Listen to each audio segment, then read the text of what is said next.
प्रभु यीशु मसीह के नाम में गॉड ब्लेस यू ऑल, आमीन। तारीफ करो जोर से।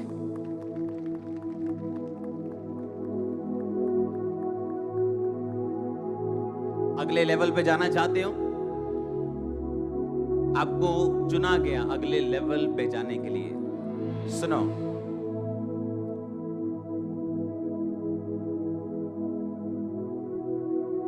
परमेश्वर ने कहा धर्मी की ज्योति उस सूर्य के समान होगी जिसका प्रकाश दोपहर तक बढ़ता ही जाता है।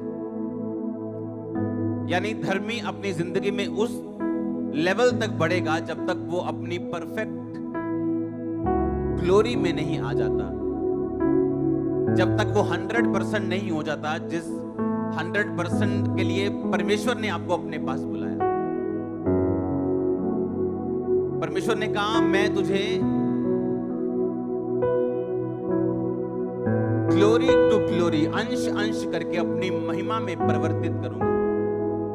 और धर्मी की ज्योति आसमान के सूर्य की नहीं, जब तक वो दोपहर तक उसका प्रकाश बढ़ता ही जाता है, उसकी गर्मी बढ़ती जाती और दोपहर के बाद वो डाउन होना शुरू होता है, उसी तरह से धर्मी की ज्योति दोपहर तक बढ़ती ही जाएगी और डाउन नहीं होगी। आप अपनी लाइफ में तब सक्सेसफुल होते हैं जब आप परमेश्वर की प्लानिंग को समझ जाते हैं। इसका मतलब जहां आप बैठे हो, अभी तक जहां पहुंचे हो अपनी लाइफ में, ये परमेश्वर का मास्टर प्लान नहीं। The best is coming, don't worry, the best is coming. और उस नेक्स्ट के लिए मैं आपको तैयार करूंगा। आज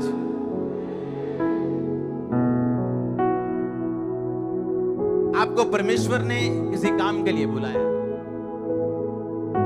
जहां आप पहुंचे हो ये शुरुआत है, जहां तक आप आ गए हो ये अभी बीच का पॉइंट है। The best is coming next. परमेश्वर ने कहा धर्मी की ज्योति सूर्य की नहीं बढ़ेगी, जब तक वो दोपहर तक बढ़ता ही जाता है। तुम बढ़ते जाओगे जब तक तुम परफेक्ट नहीं हो जाओगे। इसका मतलब अगर परमेश्वर ये चाहता है तो ये अपने आप नहीं होगा।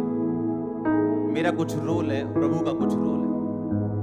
अगर अंधा सड़क के किनारे ना बैठा होता जहां से वो यीशु मसीह को पुकारता और अपने घर में बैठा होता ये सोच के कि मैं तो अंधा हूं, मैं कैसे जा सकता हूं, काश कोई यीशु मसीह को मेरे पास ले आए। और बाइबल कहती वो अंधा सड़क के किनारे पुकारता चला, जब उसको मालूम हुआ कि वही यीशु मसीह मेरी आंखों के सामने, यानी मेरे सामने से गुजर रहा है, जिसको मैं देख नहीं सकता, लेकिन ये वही है जिसने आंखें दी हैं लोगों को। और उसने पुकारना शुरू किया, हे दाऊद की संतान मुझ पे दया कर। और बाइबल कहती परमेश्वर ने इग्नोर किया, उसको आंखों की जरूरत है और परमेश्वर उसे इग्नोर कर रहे हैं, चेले भी उसे डांट रहे हैं।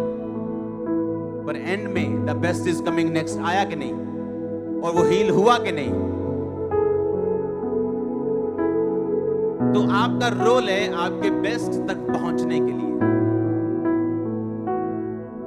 और आज संडे हमारा इकट्ठे होने का मकसद ये है कि आप अपने बेस्ट तक पहुंच सके। हर बंदा हीलिंग लेने नहीं आया, हर बंदा प्रोफेसी लेने नहीं आया, और हर बंदा वचन लेने भी नहीं आया। हर एक की जरूरत अलग अलग है, लेकिन ये पक्की बात है परमेश्वर की ओर से कि परमेश्वर आपको आपके बेस्ट तक लेके जाना चाहता है।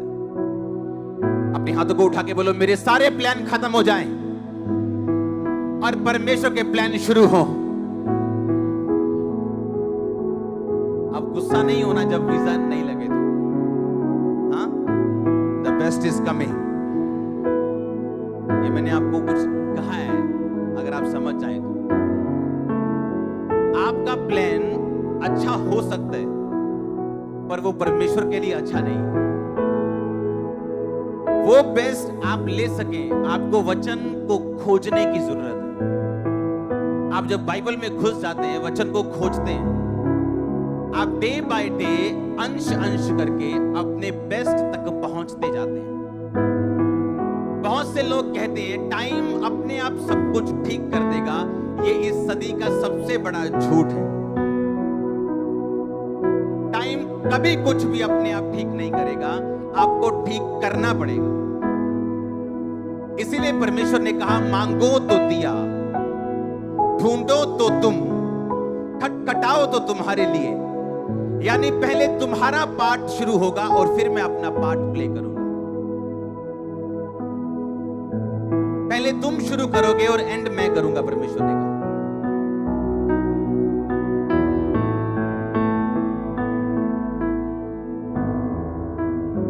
आप जब वचन के बीच से घुसते हैं, वचन के बीच में जाते हैं, आप अपने आप को डिस्कवर करते हैं, आप अपने आप को खोजते हैं और आपको परमेश्वर दिखाता है कि आप असली में कौन हैं। और दिन प्रतिदिन आप परमेश्वर के रूप में अंश अंश करके आप बदलते जाते हैं। हालेलुया। यीशु मसीह के जी उठने के बाद सब चेले रो रहे थे कमरे में इकट्ठा होकर, क्योंकि उनकी एक्सपेक्टेशन, उनकी प्लानिंग पूरी नहीं थी हुई। उनको लगता था पता नहीं किस दिन प्रभु यीशु मसीह ने राजा बन जाना है और प्रभु का राज आ जाना है। उन्हें यह मालूम नहीं था कि यीशु मसीह मारे जाएंगे। उनको पूरी तरह ये चीजें मालूम नहीं थी। इसलिए यूहन्ना और उसके भाई ने, उसकी माता ने आके बोला था, परमेश्वर जब तू अपनी गद्दी में बैठेगा तो एक को गृह मंत्री बनाना और एक को फाइनेंस मिनिस्टर बना देना। यीशु मसीह ने कहा, मेरा राज यहाँ का नहीं, जो तुम सोच रहे हो ऐसा नहीं होगा। और बाइबल कहती है कि जब सब चेले रो रहे थे इकट्ठे होके, प्रभु यीशु मसीह बीच में प्रकट हो गए, ऐसे गायब होते जैसे प्रकट होता है बंदा। और लिखा, सुनो, और बोला तुम्हें शांति मिले। सुनो, वहां पे एक बंदा नहीं था। कौन? थोमा वहां नहीं था। जब थोमा वापिस आया तो प्रभु यीशु मसीह ने कहा, लोगों ने, चेलों ने कहा कि प्रभु यीशु मसीह आए थे। कहता, कौन? यीशु मसीह जी उठे, हमारे बीच में आए थे, सब कुछ हमने देखा, यीशु मसीह जी उठे। कहता, मैं नहीं मानता जब तक मैं उसकी उंगली न डाल लूं जख्म में। हाँ, यीशु मसीह के यहाँ पंजर मारा, नेजा मारा था जब वो टांगे हुए थे। उसने कहा, मैं उसके जख्म देखना चाहता हूं, तो फिर मैं यकीन करूंगा यीशु मसीह जी उठे। और यीशु मसीह प्रकट हो गए फिर से। थोमा को बोला, थोमा ये देख, सुनो, ये देख मेरे हाथ और देख मेरा जख्म, उंगली डाल के मैं सचमुच जी उठा। ध्यान से सुनो, सुनो, ध्यान से भी सुनो। अगर एक चेला यकीन नहीं करता तो क्या मैं उसको एक जख्म दिखाऊं या उसको मुर्दा जिंदा करके दिखाऊं तो यकीन करेगा? अगर कोई यकीन ना करे और किसी अंधे पे हाथ रख के प्रेयर और वो देखने लगे, क्या वो यकीन नहीं करेगा? करेगा ना। प्रभु यीशु मसीह ने एक व्यक्ति को विश्वास में लाने के लिए, उसकी लाइफ में काम करने के लिए एक मिरेकल नहीं किया, अपना जख्म दिखाया। आपकी लाइफ प्रभावशाली तब होती जब मसीह में आप जख्मी होते हो।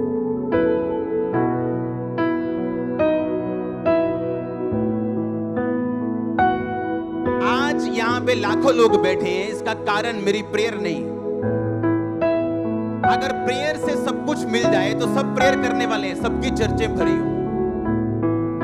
अगर फास्टिंग से मिल जाए तो सब फास्टिंग कर लें और सब कामयाब हो जाए।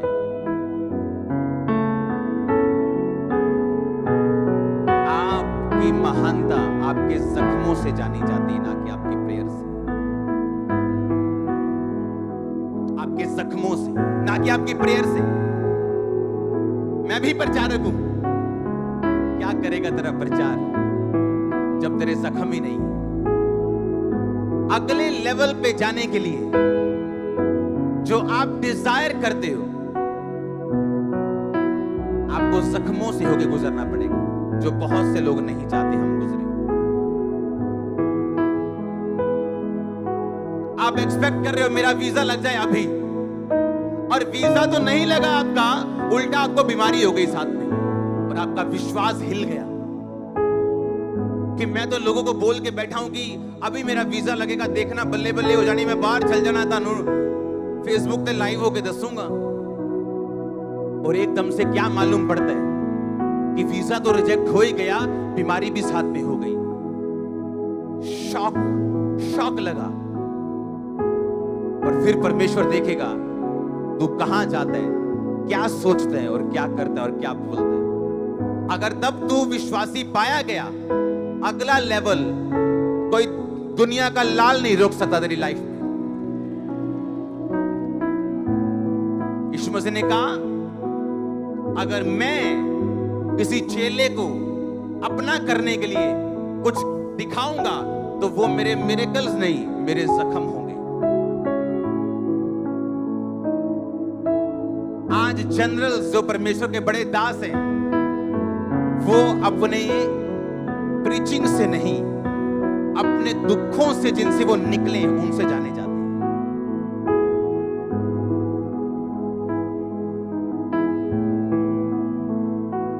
वुंड्स जो जख्म है, इनसे घबराओ मत, इन पे घमंड होगा, आपको टाइम आएगा। घबराओ मत इनसे घबराओ मत।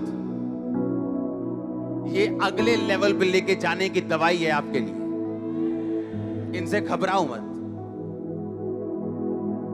और तब उस समय पे ये आए जिस समय आप एक्सपेक्ट कर रहे हो एक ब्रेक थ्रू, एक आशीष। इसका मतलब परमेश्वर आप पे भरोसा रखता है कि आप इन जख्मों से निकल जाओगे और उसकी महिमा को दिखाने पाओगे लोगों के ऊपर, परिवार के ऊपर। आपका बिजनेस खुदा की ग्लोरी को देखने वाला। जनरल्स, प्रभु के दास, जो बड़े दास अपनी प्रीचिंग से जाने नहीं जाते, अपने जख्मों से जाने जाते। जनरल जो है अपने जख्मों से जाने जाते। इसीलिए कोई जब खुदा किसी को खड़ा करते हैं, कोई उसकी आशीष को घेर नहीं सकता, कम नहीं कर सकता, उसकी कॉपी नहीं कर सकता, उसको चोट नहीं पहुंचा सकता, क्योंकि वो उन जख्मों से होके निकला है जिन जख्मों से अब महिमा दिखती है परमेश्वर। कितने मेरी बात को समझ रहे हैं? अगले लेवल के लिए प्रभु ने आपको चुना, इसमें कोई शक नहीं। पर अगले लेवल पे जाया कैसे जाए? लिखा जिसे वो बेटा बना लेता उसे वो कोड़े मारता। जिसके कोड़े नहीं पड़े वो उसकी जायज संतान नहीं। अगर तू जायज संतान है तो तुझे कोड़े मारे जाएंगे, तुझे जांचा जाएगा। और जब तू जांच लिया जाएगा, एक पुत्र के समक्ष, एक पुत्र के पास जैसी आशीष होनी चाहिए वैसी तेरे पास होगी, जैसी किसी के पास ना होगी। तेरी आशीष मैच ना होगी तो कंपटीशन से बाहर होगा। आमीन।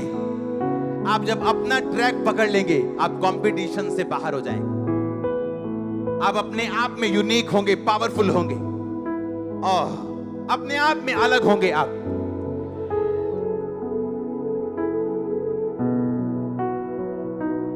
तो क्या अगले लेवल पे अगर आप जाना चाहते हैं तो यीशु मसीह ने कहा, थोमा मेरे जख्म देख।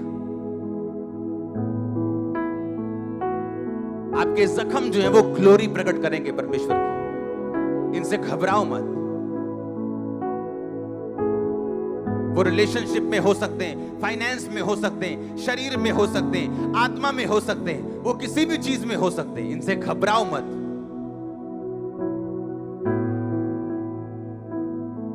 पवित्र आत्मा ने यीशु मसीह के सब शरीर को चंगा कर दिया, पर हाथ के कीलों को, पैरों के कीलों को और पंजर को चंगा नहीं किया। यीशु मसीह ने वो जख्म रहने दिए अपने शरीर के ऊपर पवित्र आत्मा से बोलने के द्वारा, ताकि इन जख्मों को देखकर लोग हमेशा जान जाएं कि ये जख्म नहीं, ये ग्लोरी, ये महिमा है। मसीह में आने के बाद चलने में आपको कई जख्मों से होके गुजरना पड़ेगा, पर वो आपकी ग्लोरी को प्रकट करेंगे, प्रभु की महिमा को प्रकट करेंगे, ग्रेटनेस को